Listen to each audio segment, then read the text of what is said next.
Mga nakakulong na senador hiniling ng mga kaalyado na makalahok sa paglilitis kay Vice President Sara Duterte.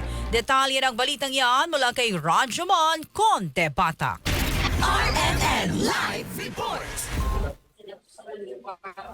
Nilinaw ng Senate Impeachment Court ang threshold ng boto na kakailanganin para maglago ng conviction sa impeachment trial ni Vice President Sara Duterte. Sinabi ni Impeachment Court Presiding Officer Cheese Escudero na susundin ang nasa konstitusyon kung saan 2/3 mula sa kabuang bilang ng mga miyembro ng Senado kakailanganin para mapa-convict ang Vice Presidente o labing-anim na boto mula sa 24 na senador. Tinukoy ni Escudero na mas nakadaan bilang Vice President. Sinukoy Senator Gloria Macapagal Arroyo kung saan naging 23 na lamang itong mga senador doon na nandiyan pa rin na ang mga senador ay dapat bumuhin ng 24 na miyembro at ang 2/3 na boto ay 16. Iginit pa ng presiding officer na sang-ayon man sila ang hindi ay kailangan nilang sumunod sa nasasaal sa konstitusyon.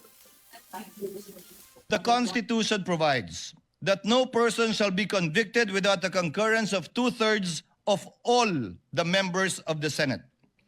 With 24 members of the Senate, a literal interpretation of this means that conviction requires the affirmative vote of at least 16 senator judges. This is the prevailing law today, and whether we agree with it or not, we must abide by it.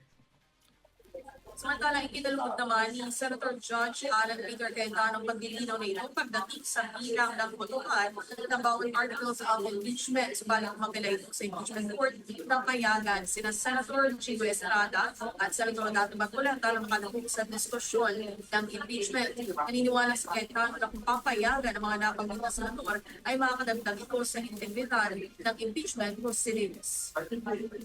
So kahit gawin to ni Senator Marcoleta at kahit gawin to ni Senator Jinggoy, and of course this is my personal opinion that may politika sa pagpapakulong sa kanila. That's my personal view.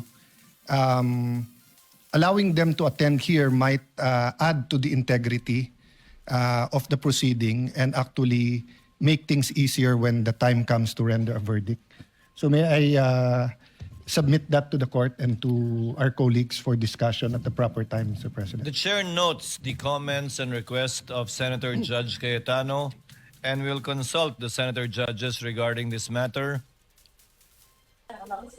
Kasama po sa DZXL Art and Manila, Rajuman Conte-Batak, Tata, RMN. Ang paglilitis sa pangalawang Pangulo.